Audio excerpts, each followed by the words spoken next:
I was at home, I think it was Monday when we was watching George Floyd, wasn't that Monday? And it had this dude with this knee on his neck, and I was just like, oh my God.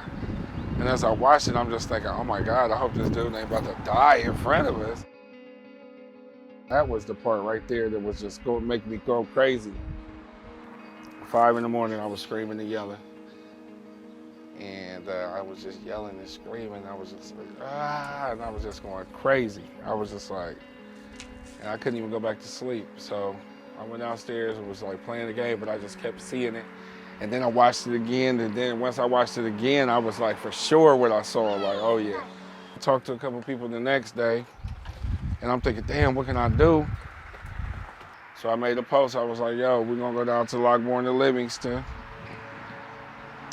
and we're gonna stand in the middle of the street and block traffic. We're gonna screw up the city right there so that everybody knows that, listen, if somebody organized something, everybody will follow and we can get something going.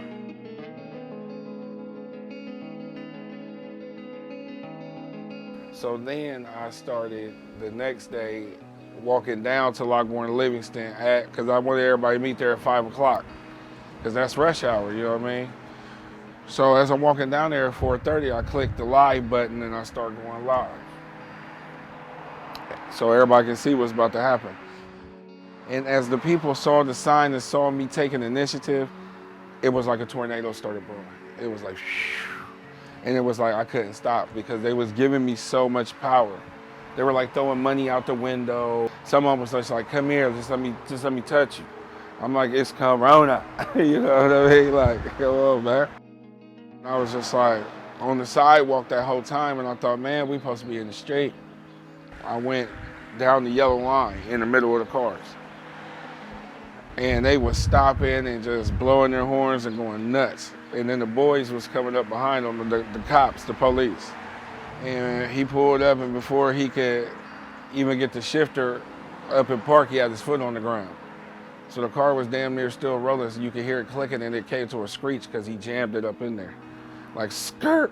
So I knew right then and there, I said, this dude is aggressive. And I got this gun on my hip, and I'm just like, I don't really want no problems with this dude, for real, for real.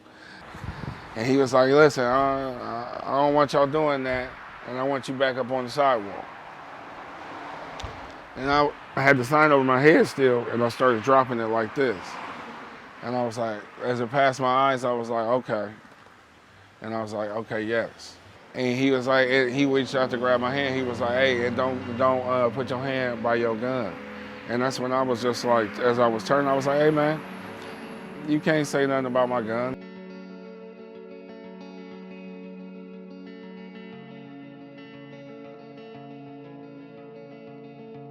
When I got on the sidewalk, he tried to scoop my knee and dump me over for no reason, but I'm on the sidewalk and where you want me to be. He said, let me go, turned around and went back to his car, but now he tried to scoop me. Then he went up top over my head, tried to pull me down in the front where headlock. I put my hands up.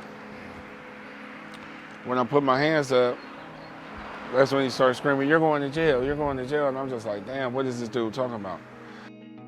Like, we was only fighting like, at the most 60 seconds before we were surrounded by cops.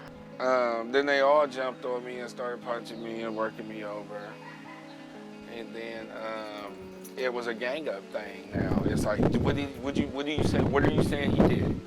Okay, that's what we're going with, let's go.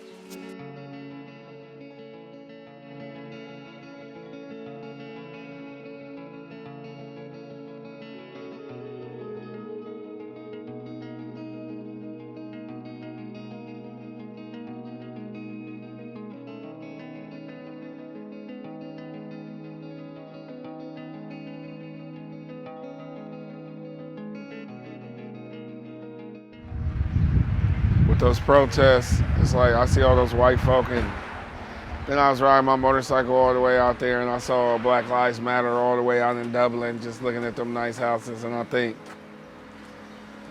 is that real? Like, you know what I mean? Like, it doesn't matter until I get to live next door to you.